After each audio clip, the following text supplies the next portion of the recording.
Out of the depth of His love, we came to know the love of God. Out of the depth of His wisdom, we came to sense the wisdom of God. Out of the field of His power, we touched the universal power of God. And it was in our knowledge of Him that we began to expand the force field of the divine gnosis. I am come then this day to bring you the rapture of His love afresh, a kindling in your hearts, a new sense of His wisdom and of His power. The vanities and illusions of the world, the cries of the senses, may attempt to shut out His majesty and the flame of His covenant, but they cannot. They have no power, for there is no power but God that can act. And I recall how that as He healed the man with the withered hand, that a new light came into the eyes of every one of His band, and all who were with Him took on the glow of His mastery over energy. He said, "Stretch forth thy hand," and it was made whole. And it was the power of God that functioned through him. And it was the love of God that bore compassion to the hearts of men. And it is this love alive still, that always will still all of mankind's negative attitudes, and will give them their freedom from pain and from fear, and their mastery over substance. As this day I come to you in this 20th century, across the span of the years, bearing the continuity of being and immortal life. I tell you that you are fortunate indeed to have this inheritance, although the holy grail of man's consciousness of the Christ has been lost and misplaced and searched for but not found. The spirit of his covenant has remained within it. And in whatsoever place the head of the Lord layeth, there is the beauty of holiness and the breastplate of his righteousness. When the old borders are restored once again to the world, and the world is made to know the higher simplicity of life, they will then be practicing that simplicity with diligence and gladness. They will recognize the meaning of progress in a return to the purity of their being. Today, blessed ones, mankind so frequently feel that the marks of progress are in the accumulation of outer symbology of attainment, without recognizing the great power of spiritual qualification within the heart. I tell you, blessed ones, no matter how humble the exterior, no matter what the shape or form may appear to be, if within that chamber of being, whether rude in appearance or beautiful, the spirit of immortal beauty dwells, then all is well. For it is in the knowing of the Christ that mankind leap into the arms of God as an infant Messiah themselves. For they spring forth as fresh arrows from the bow of immortality, to make their own mark upon the infinite screen of God's purity and beauty, of things to come, of that which shall be, as well as that which was. For this great law is that law which was in the beginning, is now, and ever shall be. No complacency can stir your souls, but the pristine purity and meaning of God's intent can stir them as it did our own, until his flame leaps from bush to bush, and the whole forest is aflame with his love. And this is not the flame that consumes outer substance, but it is the flame that consumes the being of man with the desire to blend the allness of individuality with the unity of his thought and nature. And as the nature of man gives itself once again unto the great eternal plan, the Christ moveth forth into the arena of life, and is victor in all who, submitting themselves unto him, know that he is come again in them, ready to renew the battle of life, and to prove unto all mankind that God acts in man, to renew strength, to discover undreamed of virtues, great reservoirs of power, courage, and fortitude that shall overcome all appearances and shall show to all that God is the victor in the small victories of men that win for them the fullness of their release from outer forms of bondage, and comfort them each day with the immortal friendship that does not fade away, but is forevermore the hand of God extended to man. The ancient covenant, the great divine plan, secure and pure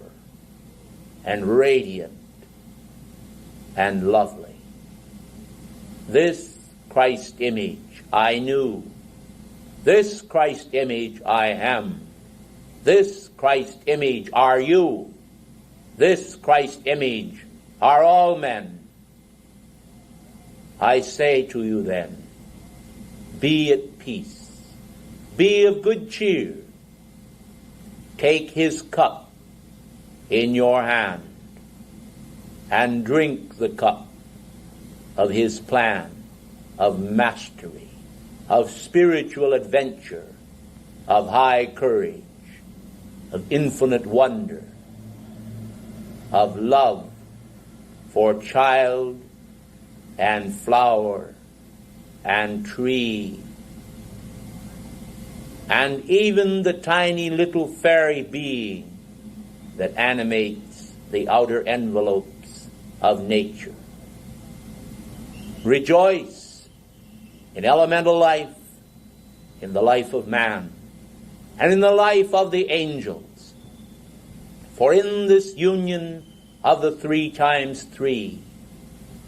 the higher kingdoms will manifest for thee, not only in the land of the free, but all over the planet. All over the planet and in the hearts of its people. And darkness and shadow shall retreat into the caves of the earth, there to be annihilated by the great blinding white light of the Son of Suns, coming to earth again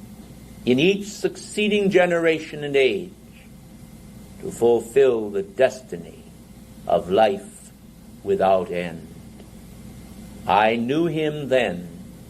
I know him now. I am your brother as I am his. I thank you.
I am Gabriel, who stand in the presence of God. Long ago sent forth unto Mary, I come then this day, bearing the immaculate concept for every woman, man, and child, that they may bring forth the mastery of their energies in this day, and offer them upon the altar of being, in the service of the great light and the unfolding of the coming Messiah, that to every man is the Christ of his own being. The fullness of this realization, born of old in the heart of God, in the great universal consciousness that has but lately begun to dawn in the minds of mankind, must in this day and age swing to full fruition the great hopes of the planetary salvation, whereby mankind shall understand the meaning of the ancient call of the Magnificat, the words, He hath brought down the mighty from their seats, and hath exalted them of low degree, that all men might understand that the mountains shall be brought down unto the valleys, and that the valleys shall be raised up, until all of being is one vast sky and one great plain, where all mankind come under the fatherhood of God and the acknowledgement of the sole reality of their whole being, that this great unfolding radiance, the divine regency, may be bestowed upon all, whereby they may rule in the house of God forever, abiding as kings and priests, consecrated to the service of the Most High God, that women may understand the meaning of the holy matrix, that mankind may understand the meaning of holiness itself, that all may be brought under the power of the Holy Spirit, and that grace be multiplied upon earth, so that the purity of God, symbolized by the radiant lily, which I am holding in my hand as I stand here in your midst, may shine forth into the hearts of mankind as a symbol of the purity of the light, not the outer consciousness, which itself has brought a complete reversal of the divine intent into the consciousness of men, but rather the inner action of the sacred flame flowers, known to the angels as well as to the archangels, that the power of immortality may come into men's consciousness here and now, and that they understand the meaning thereof in the deepest recesses of their being, drawing forth the power of light that overcomes all outer conditions and enables them to establish the immaculate purity of Mary in their consciousness here and now. O blessed ones, it does not matter what outer conditions may have held sway in your worlds in past times, if you will only accept here and now and for all time to come that you can be overcomers of all outer conditions less than the purity of the great light, that you can receive the fullness of the immaculate seed of God within your heart, the great seed of light that shall grow in the garden of the Lord until it adorns the fullness of His plan for this planetary body and enables freedom to come not only to each individual but also to the entire planet, honoring the name of Christ and the power of His virtue, which has never been stained by human ignorance or human vice, because the great power of the Immaculate Concept has held it inviolate, so that all outer actions of mankind could not serve in the great purity of God's consciousness to alter that consciousness one iota. The archangels are well aware of the presence of purity in the Godhead. We are also aware of the presence of purity in the spirit of the resurrection. And we know the great role that purity plays in the immortality of mankind. For so long as there is in consciousness a sense of stain that prevents mankind from entering in to the fullness of their Christ victory, they cannot understand the meaning of all of the laws of life so long as they have the sense of stain and the sense of sin holding sway in their consciousness. Only by recognizing then and paying allegiance to their own immortal being and the lily of consecration, which enables them to envision the heavenly fragrance as it enfolds them round about, can they recognize that there is no other reality, that there is no other power, that there is no other condition that has any permanence whatsoever,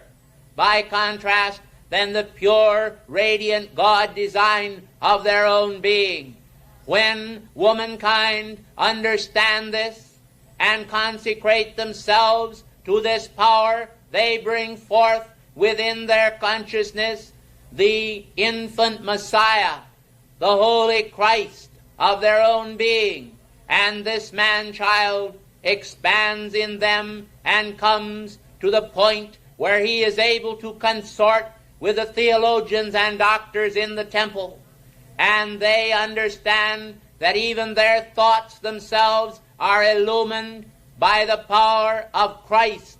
and they are taught, God-taught and self-taught, by the radiant power of their own Holy Christ self, right within their own consciousness of theology and theological conceptions. And they recognize the superiority of the inner tutor who is able to guide them. Then, as the man-child expands still further, he enables all to take dominion over outer conditions and to bring to the world the fullness of the mission that is their own, whereby they enter into the heart of God and become one through the divine Christos, the universal Christ, one with God, and are able therefore to have the self-same glow ray which descended upon him, descend upon them, and all, both male and female, bond and free, are able to become servants of God, co-equal in every sense with the regenerate Christ, for they are completely identified with the purity of that Christ consciousness and not at all identified with outer form and human nonsense. I tell you, ladies and gentlemen, the hour is very close at hand for many individuals to come into a more complete understanding of the universal mysteries of regeneration, that they may receive, as St. Francis and many others through the ages, the great spiritual power that will give them their victory and the understanding of the Christ Mass. I call to your attention then the universal power that radiates forth to everyone who will accept it, the Annunciation. I am Gabriel, who stand in the presence of God, invoking in all the divine presence, the holy man-child, the seed of God immaculately conceived, that by this expansion, by the expansion of the seed of God within the matrix of human consciousness, all may come to know the one true God and the one Son of God, the light of God, that the great Word that went forth and became flesh may also become flesh in all, that all be consecrated anew to the Christ Mass, to the spirit of Christmas, to the understanding of universal love, to the holy tone known by the archangels and established forever in the kingdom of God without end, where happiness and joy and purity surround all that in the world is so far less, and bring to that which is less the kingdom of the greater one, the radiant sun, within the sun, and behind the sun, the shining one who of old sent forth his fiats, and behold, the worlds were framed by them. I say to you all, the love of God and the love of heaven, the love of the angels and the love of the archangels is real. I say to you all that the angels over the world are manifesting a greater and greater attunement with mankind, with the children, yea, but also with those who are older but are still children of God. And therefore the great light and wisdom of God cometh down to all, that you may recognize your right to challenge even the angelic host as to whether or not we are indeed of the light. For we require that you also shall understand that we are of your fellow servants, the prophets, and those who serve to amplify the power of good. And the knee and the consciousness should be bowed only unto God, your own mighty I Am presence. And therefore none of us would have you adore us, but only adore the great presence of life that gave us all birth. Rejoice then in his eternal coming, the coming of the Great One, the coming of the eternal ones, the coming of the cosmic beings, the coming to fruition in you all of the great purpose for which you first drew breath. I say to you all, as I take my leave of you, cherish and guard this holy moment, cherish and guard this holy concept, cherish and guard the immaculate concept, cherish and guard the radiance that you have received, cherish and recognize what purity means, cherish the lily of the sacred fire, cherish God's desire, cherish all that is the will of God, cherish heaven itself, and behold, charity shall surround you itself, and you shall be exalted until you stand in that great illumined presence, without end and without beginning, one out of many, who hath made of many one.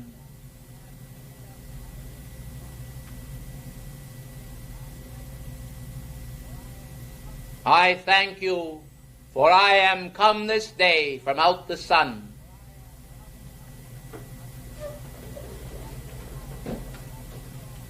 and the light of the dawn has sped forth to noontime and beyond, and the day is far spent. Let all recognize then the need of this hour. Thank you, and good afternoon.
Blessed ones,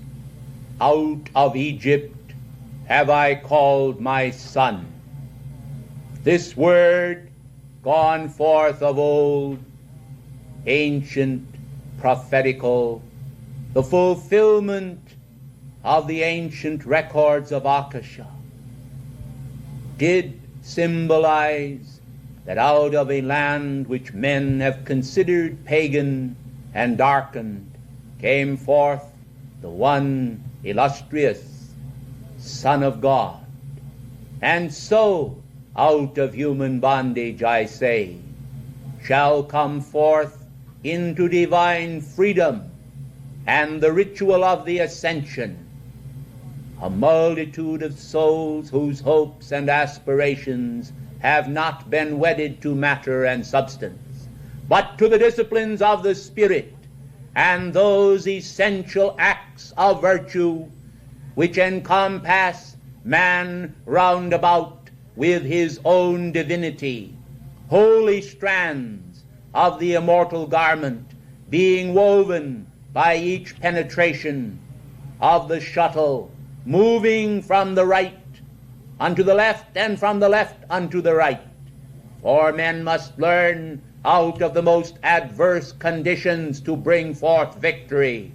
and disciplines of the Spirit must be established in all, else they should perish, as it were, in the midst of human confusion and darkness. When the great light that came forth in Egypt expanded in the heart of the Christ taught in the ancient temples, for he came unto us, it came to pass that he walked into the land of Palestine holding a spiritual staff, the staff of the shepherd king, and bringing to mankind in that day a renewal of the ancient messages, couched in the language of the people, and bearing a timeless record of assistance to this planet. For to the present hour, the childlike concepts which he epitomized and advocated are a forte of salvation unto the earth. For example, the concept, unless ye become as a little child, ye shall not enter in, speaketh unto mankind of the shedding of the brittle concepts of man's intellect and the acceptance in heart and mind of the essential factors of immortal goodness. Men must recognize the most scientific achievements in a spiritual manner are made possible for the advancing disciple and chela. But unless each individual shall come through the doorway of simplicity, the acceptance of the essential and first principles of cosmic virtue, he will not be able to manipulate the necessary spiritual functions of life so that he can be master of his world. You see, precious ones, so long as there is a thought of evil in the consciousness of man, it becomes an impediment against the manipulation of his own mastery. The forces of light wielded by the ascended masters and intended to be conveyed to mankind require purity of consciousness, require purity of heart, require an immaculate vision. Otherwise, the individual will, of course, color their acts by human thoughts centered around themselves. For individuals are very self-orientated and require to understand the meaning of the great law of mercy, which droppeth as a gentle rain from heaven above upon the earth beneath. The double blessing of mercy coming forth to mankind will tell him the essential facts of his being, how that not in mortality and the finite world is his freedom, but in the dropping descent of his divinity and the power of requalification of the essence of God that comes forth into the pure chambers of being for the purposes of ennobling man and exalting him into the immortal concepts of eternity. You must understand the meaning of E, for the letter E, holding the thought of energy and of essence,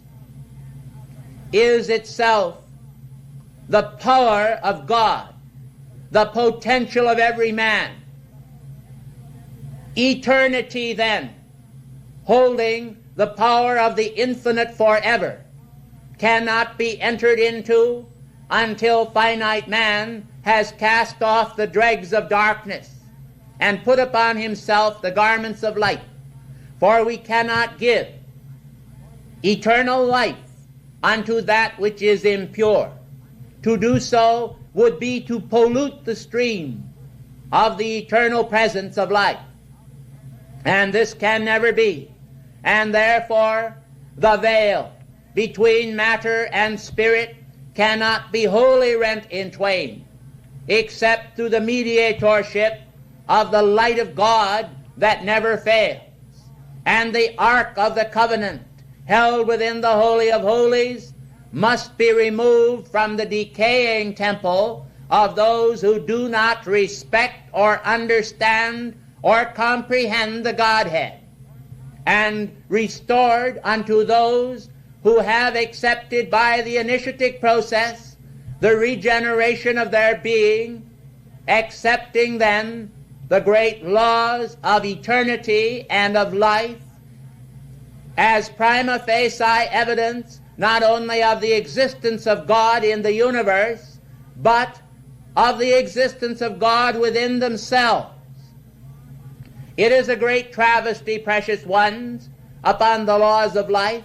that many students of the laws of life and of spiritual teachings do not themselves practice the spiritual arts in their everyday living, but seem to be content to ever acquire more knowledge thereof without putting into practice the first and essential principles.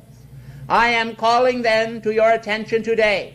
that many of the ascended masters are required by the manifestation of the great law to continually remind mankind of those first principles, and this is a correct act from our level, in order that we may produce awareness in the students so that the karmic responsibility for which they are charged by reason of their knowledge shall not accrue to them in an untoward manner, but rather shall assist them in the full manifestation of their latent divinity according to their levels of comprehension,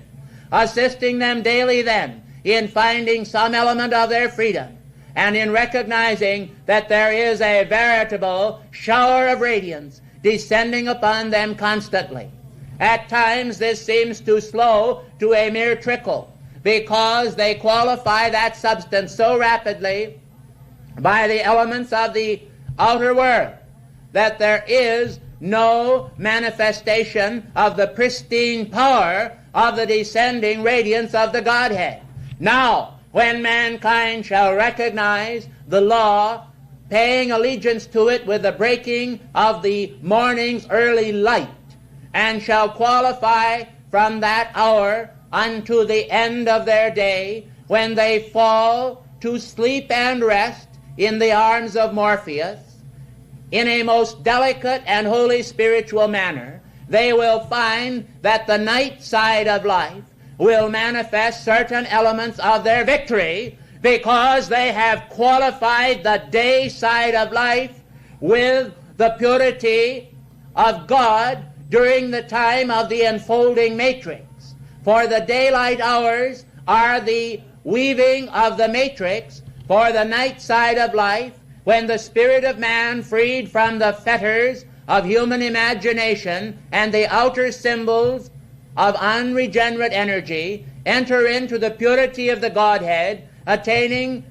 to and finding admittance in some cases to the temples of the masters at inner levels, where they are able to find not the complacency of the human, but the pure radiance of the light of God that never fails, surging forth from the very forte of the ascended masters, as they bring forth their radiance like the beams of a giant searchlight, penetrating into the darkened recesses of the imagination and mind of man, and bringing forth the culprit that has caused them so much distress throughout the ages, and showing them how to weave their own strands of essential freedom by their day-to-day and hour-to-hour and moment-by-moment thoughts. Then I say, let us awake, precious ones, to the realization of the energy potential of the day side of life, that you do not accept the pressures of your environment so much as you do the radiance of your spiritual self as it rushes forth with the pure stream of God's holy energy into the chalice of your heart to feed your mind with the illumined substance of the Christ radiance in manifestation. Then I think that your ascension will not be a thing of the remote and distant future, but will manifest from day to day as ascending energy currents, so that you will quite naturally enter into the vibratory action of the risen and regenerate Christ, finding in the ancient priesthood of Melchizedek the awareness of your own being in this contemporary hour among those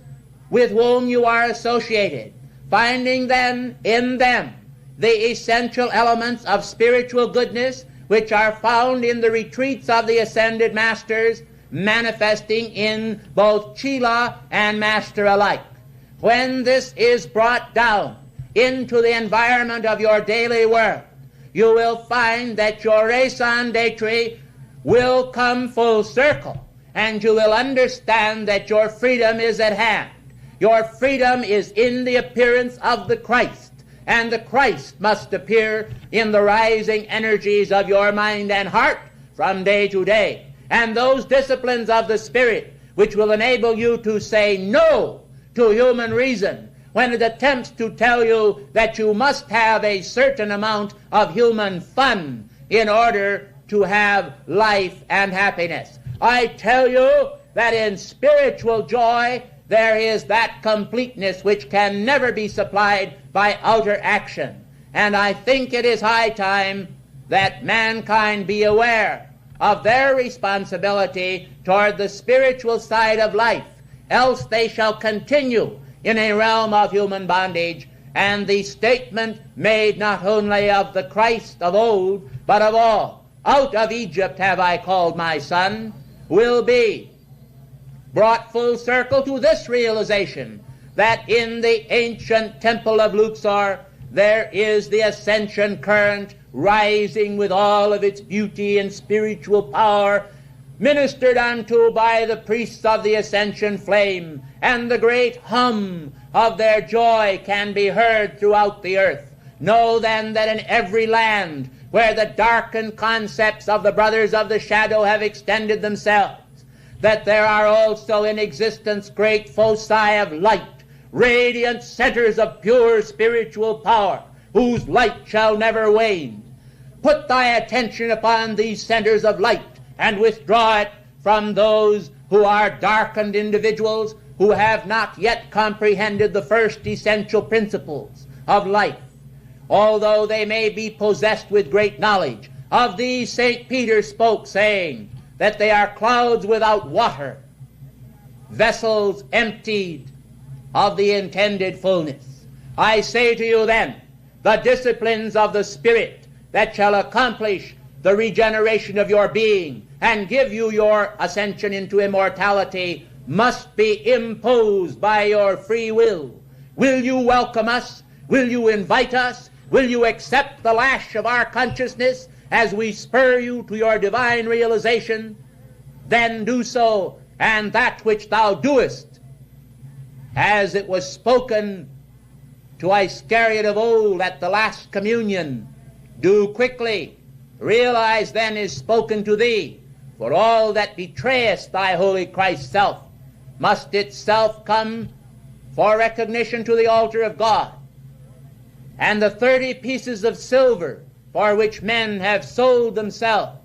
will one day be offered back to the high priest in the great living temple, and men will say, I have betrayed my master and my Lord for a mere paltry outer expression. Accept then your freedom and know that I am with you to assist you to the very end, to the finding of your own ascension current and your immortal rise in the power of God's radiant light of hope, the star now dawning and coming into the brightness of illumination as the angelic hosts bring forth, previous to the Christmas season, a new resurgence of the Christ radiance for the planetary body, in hope that some of this, precious ones, and I speak in your vernacular, will rub off upon mankind. Our blessings of the ascension flame to all. I thank you and bid you a radiant good afternoon.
As I meditated upon the purpose of this meeting this eve, I decided that I would also add my energies to those of beloved El Moria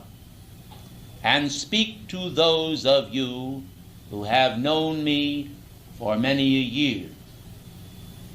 of the cheerful news that I have observed the record of many of the advanced chelas of light with considerable happiness of recent date, for I have noted an intense concentration of the power of faith in many. But I have also noted that others remain, as it were, in a groove or a rut, as you call it. I urge, therefore, that everyone who has become complacent or afraid, either one, shall recognize that the future must be inscribed by the pen of your own holy energies. And if you will receive from God the precious gifts which He holds in abeyance for many of you, you must continue to do the necessary acts that will win for you your freedom. It is not trite, precious ones, to consider the needs of men. And as we decided this eve on coming here, the three of us, we determined that we should fulfill the necessity of this hour, not catering particularly or specifically to any one individual, but to the needs of the group and for purposes of synthesization. And therefore, we have taken a specific action on the inner, which has not so much manifested without as within. And that action will not be completely apparent this evening, although you have received a tremendous cosmic blessing. But it will manifest in future days. For some it will manifest in a more abundant manner because of the power of their faith. To those who entertain doubts or have entertained doubts, of course, there will be a somewhat aborted harvest of lesser dimensions. But strangely enough, because of the faith of many in this place, there is no one that shall go away empty or bereft of some degree of blessing. Now then, precious ones, I would say unto you, before I leave you, that there is an uphill pull which stands before you. For many of you, for many a year, have served the great light in holy faith, that you have reached a point upon the mountain where the very summit of accomplishment and attainment is before you. When this occurs, as most of you know who are familiar with climbs up hills and inclines of the world, the last portion is often a bit more difficult than the first, for the scenery itself sometimes changes. And as you journey up the mountain, you leave behind you the verdure and the greenery. You leave behind you the still flowing streams upon the level surface, and you find yourselves among the crags and the rocks. And you seem more alone and apart, for the few are they who attain to the summit. I say unto you all then, that you must recognize that in this uphill pull toward attainment is the measure of your victory, and it is in those final efforts that you make the significant accomplishment for which you originally embraced all of the teachings of the Ascended Masters. Therefore it is most vital and essential that you understand the meaning behind the precious words released by Mother Mary to you this night, that you understand the admonishments and the intense lashing, as it were, of Master MORYA, which he put forth by his radiant first-ray energies, in order that he might encompass you round about with a specific action to give you the necessary push toward your own freedom. You are aware, of course, that even a newborn infant receives a slap in order to bring it the power to usher it forth into life. And I think also that it is justifiable homicide, if it be so, that we also ought to give you, if necessary, a tiny pat upon the back,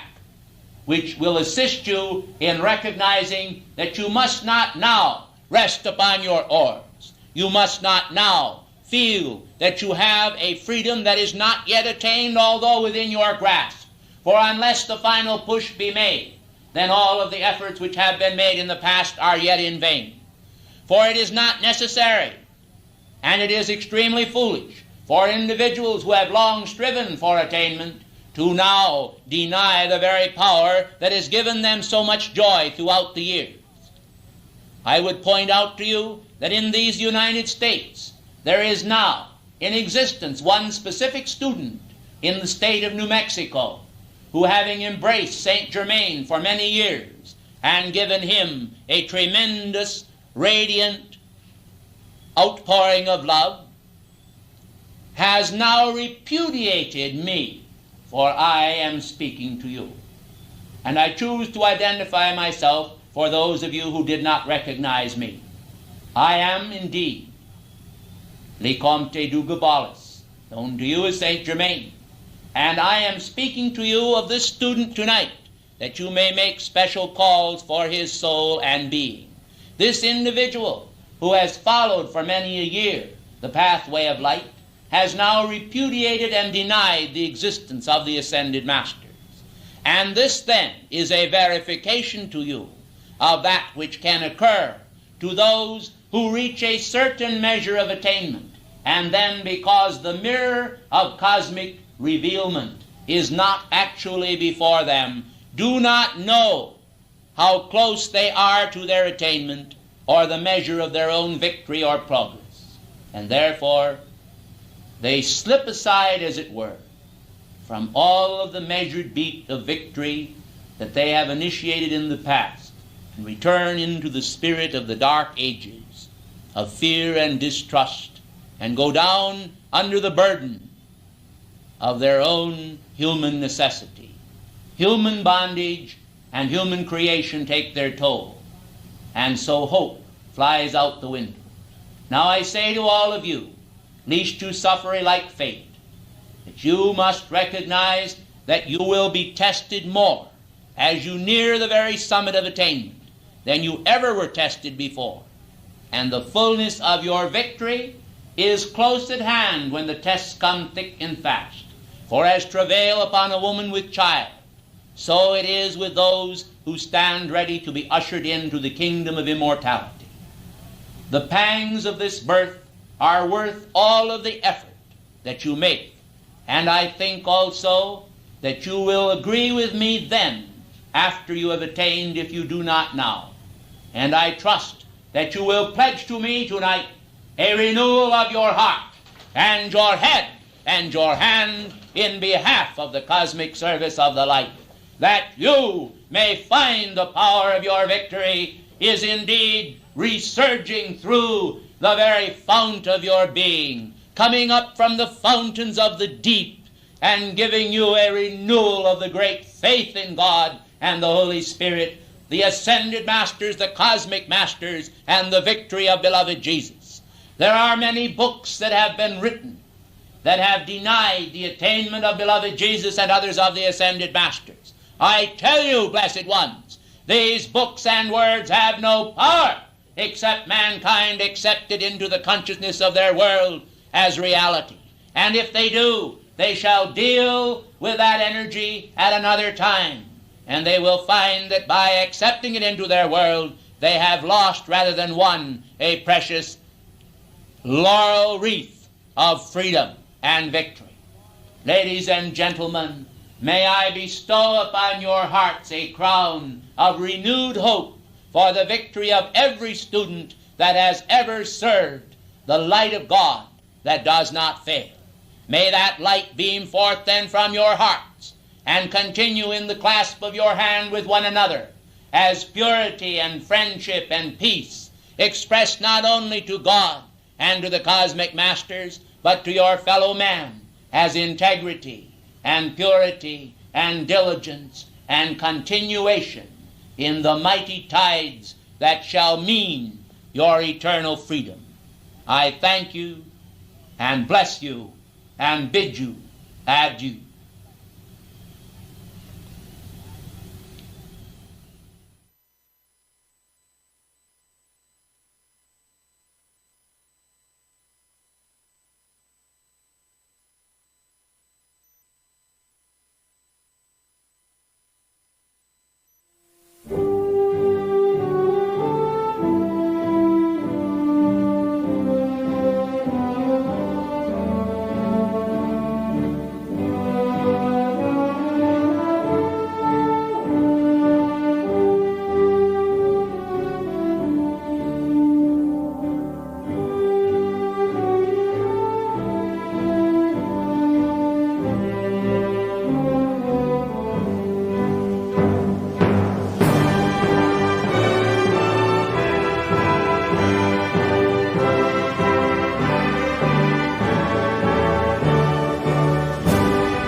Boundless is the power of mastery. Mighty is the tide of life that flows. Few are given the opportunity to reckon with the mighty radiance of the Most High as it streams forth to give to the weary travelers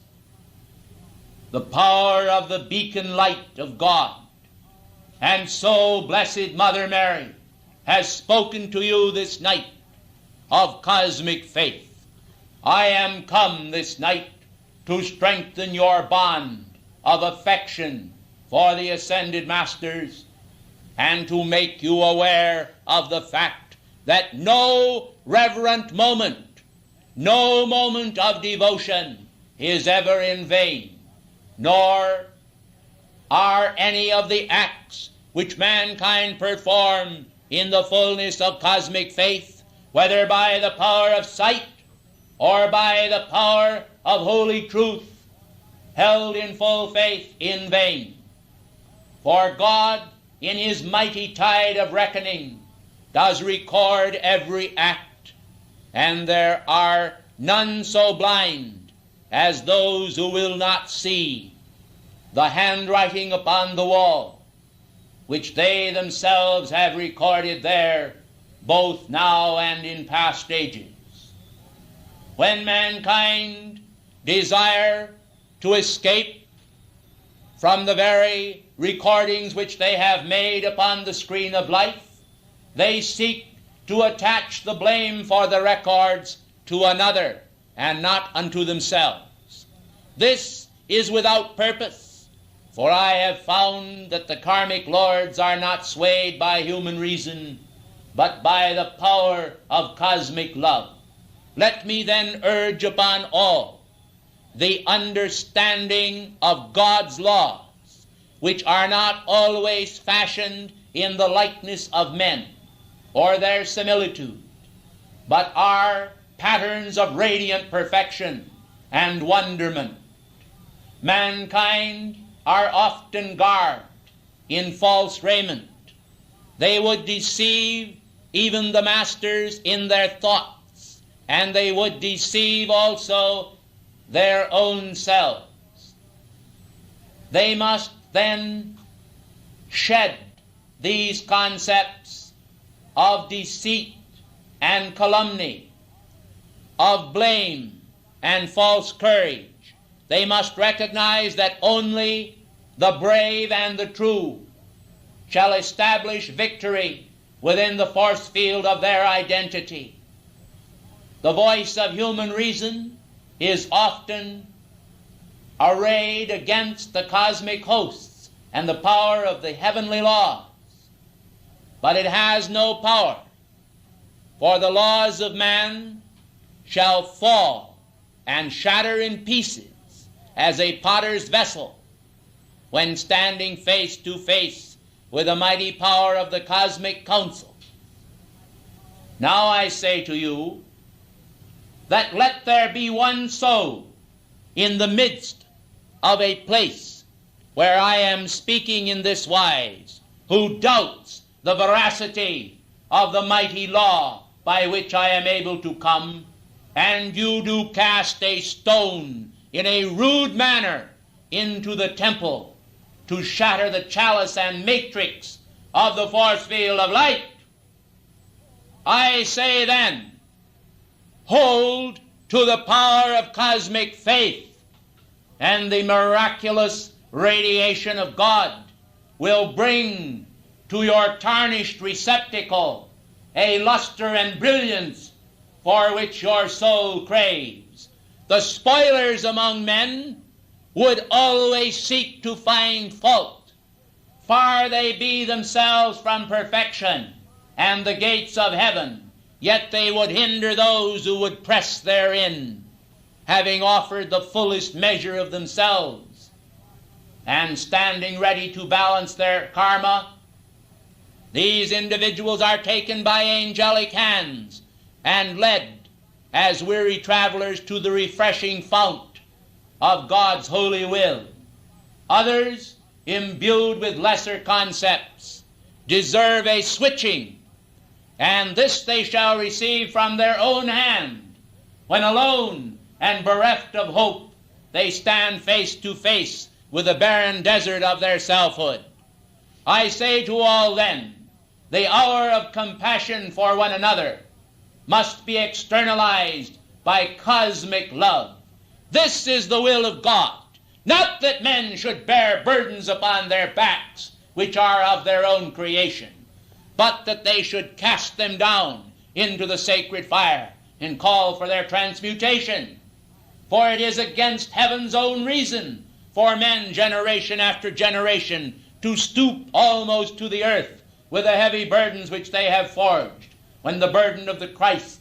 would transmute all into light and holiness. The way to the temple, the way to peace, the way to purity is before the eye, as beloved Vista spoke this morning,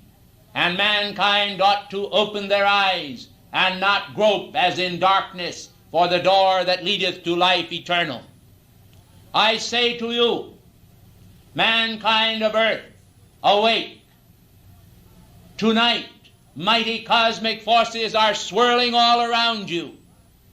The power of the universe bursts within you. The power of the atom surges forth, and yet men are concerned with cats and mewings in the night and the animal nature of man. I say, let us lay aside these doleful concepts that have robbed mankind of peace, and let mankind arise with fervor in his heart and purity in his mind, crowned with the holy light of celestial wisdom, and cast aside the chains which he has forged. For the Lord has sent forth deliverance, and the deliverance of God is within the spirit of man. But acknowledgment has not been paid, and yet by the power of acknowledgment those that have strayed shall find themselves reestablished in the old borders, in the old boundaries, and that which seems old will be renewed, and lightness of spirit and buoyancy will replace the bane of shadowed substance. I say unto you, the time has come when wholeness of spirit shall be prized more and more, and the insane burdens shall be cast down as dust beneath the feet, and men shall place sandals of light with wings of purity upon their feet, and the message of victory shall go forth, and the Christ shall be honored, and the eyes shall be cast down that have not served a useful purpose, and the vision shall be enhanced by the spiritual dream of God, and men shall know the stillness of cosmic reason. I say to you, the quickening power of the Lord of the first ray hath gone forth this night, and my appeal is to bolster up the appeal of Mother Mary, for we have cooperated this night in creating in cosmically flaming youth the concepts of that overcoming faith which will cast aside the burdens of yesterday and establish the power of victory in the present hour,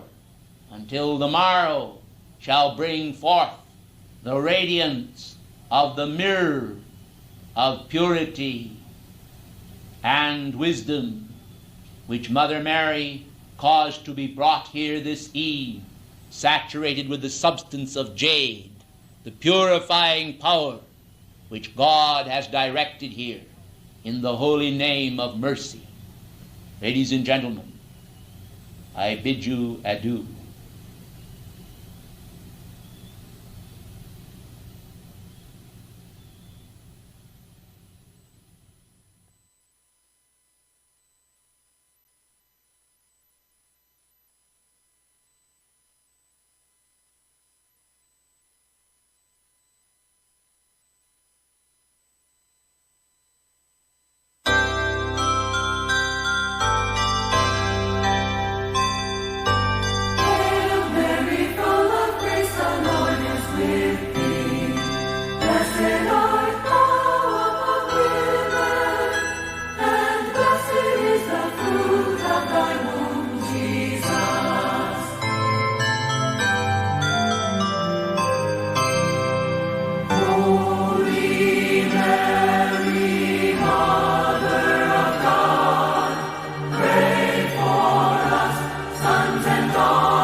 Lord is with thee. Blessed art thou among women,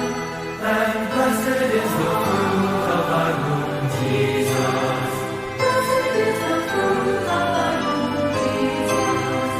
Holy Mary, Mother of God,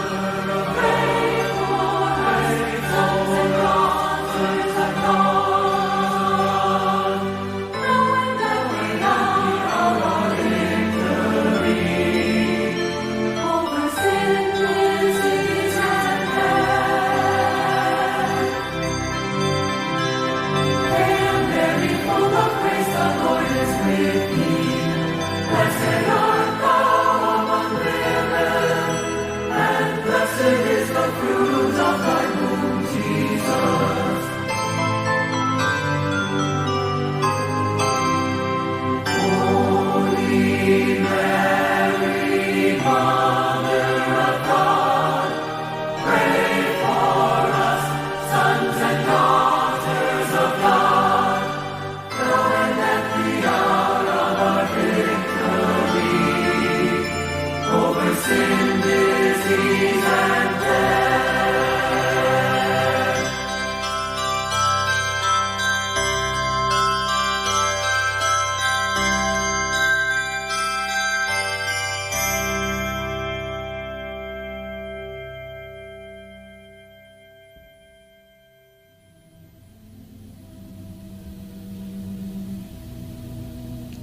O compassionate ones,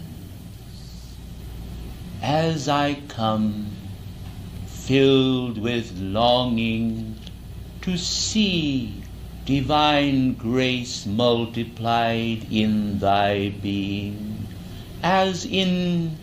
the being of my Son, Jesus,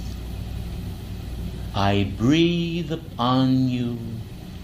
in his name the fragrance of his thoughts since his ascension in the light. And I come with a message of compassion to those who in striving for perfection have grown weary of the seeming task that lies ahead. I say to you, the turmoil of the world and the conditions of mankind's consciousness are such that all who have ever contacted the teachings of beloved Saint Germain and the radiance of beloved Jesus ought to summon, if necessary, with the last jot of their life's energy, the continuing courage to continue in well-doing and in serving the holy cause. Heaven does not favor one individual above another, but individuals do favor God and themselves by so doing, and thus what we may call the edge of difference comes into manifestation in man's being. And some are granted visions and the power to see the light streaming down from their divine presence, whereas others must walk by faith and not by sight. I say to all that the age of reason and the age of innocence must unite so that men will not stumble upon the spiritual pathway and bring themselves upon the thorny way for the cause of all human distress, blessed ones, lies vested in mankind's ignorance of the law and his concentration upon his individual self or ego, rather than upon the mastery of his divine presence. Would you then this day know the power of freedom? Would you feel the great surge of the God flame pass through your being as it did to quicken the body and being of my beloved Son upon that resurrection morn, when the mighty flame of regeneration surged through his precious heart to thrill the universe with the flame of resurrection? You precious ones today need not abide in the consciousness of death, for it has been written, O death, where is thy sting? O grave, where is thy victory? Today, the mighty power of regeneration that moved through my Son remains in the atmosphere for all to claim. And I remind you of Enoch, the seventh from Adam, who was not, for God took him. I remind you of cosmic possibilities, which, if not fostered and nurtured in spirit, may not of necessity manifest in fact. Precious ones, you as individuals, as God flames, occupying a physical body and wearing a coat of skins, must be aware that the immortal, regenerative power of life is focused within the force field of your being. If then you will pay allegiance to this flame, death need have no power over you. For the destructive energies of death and the records thereof have brought needless fear to the minds of men. And you have a saying in your world that the brave die but once, whereas the cowards die thousands of times. And yet it is not needful for men to die even once, for no man liveth unto himself. For the strength of sin and the strength of the law through the resurrection flame can overcome the sting of death and remove it for each individual. And now I call upon the angels of the resurrection to bring here tonight the great cosmic mirror. The great cosmic mirror which is known in the secret archives of the resurrection temple. This mirror, saturated with the presence of jade and the color of green, is a purifying substance. And many have stood before this mirror after passing from the screen of life and been given a glimpse of the reality of their immortal soul, their memory of the life that is God, and its initial pulsation through the force field of their identity. When you say, I am the resurrection, and the life. It is no ordinary action, blessed ones, but it is the self-same power of regeneration that stirred in the heart of my Son, and is in the heart of everyone, yet sorely neglected by many. O precious ones, if you will only heed the word and recognize in faith that all things are possible with God, you will be able to summon the faith that can translate you into the self-same Spirit that raised my Son into his glorious eternal victory. Precious ones, may I remind you of an action that takes place. May I remind you how that individuals vacillate in their faith.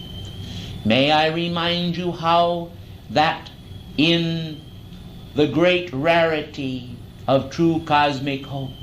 men are temporarily imbued with understanding of the great law, and they glimpse within their own consciousness upon truth, immortal and victorious. Then, as they come into a place separate from the group with whom they were associated when their faith was buoyed up, and they seem to feel a sense of aloneness, and the voice of the tempter speaketh unto them, their faith evaporates and fades away to a moment of doubt. They chastise themselves for this moment of doubt and resummon their faith. And so it comes to pass that the errant ones return to the path of faith. But the tempter is not silent. His voice, in a testing manner, continues to compel them to listen as he whispers to them words of doubt, distrust, and fear. And so faith flies from the soul, and then the shadow of mortal concepts replaces the wonders of divine love and faith, and strength is gone from the soul, and the test has not been passed. When these moments occur, individuals must reckon with their own acts of weakness in permitting the foolishness of human concepts to mar the beauty of the grand design of faith. And so tonight, as I am speaking to you, I am calling to Archangel Michael to descend with his blue legions and to surround you with the power of faith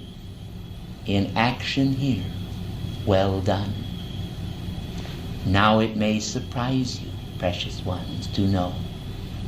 that a treat is in store for you this eve, a cosmic treat for the love of heaven,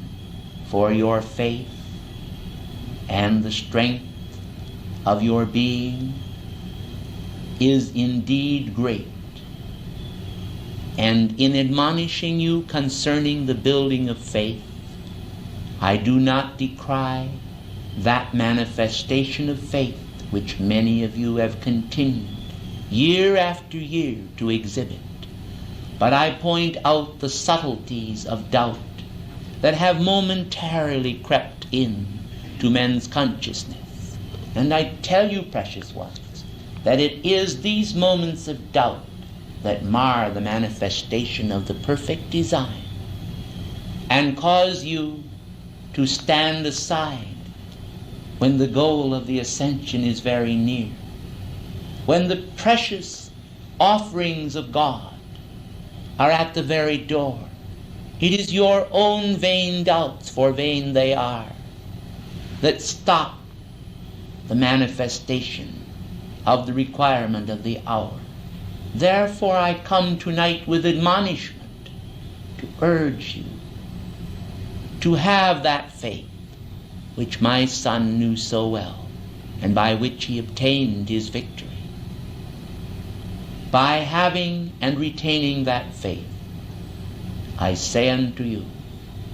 that you shall be overcomers over all things human, and enter in to the fullness of that which is divine. May I drop my mantle of cosmic love upon your hearts this night, in the full feeling of a cosmic mother, for you are all God's children. May you also embody his mighty quality of faith in the word that goeth forth. I thank you, for there are others who would speak this night to stir your souls and to offer you their love.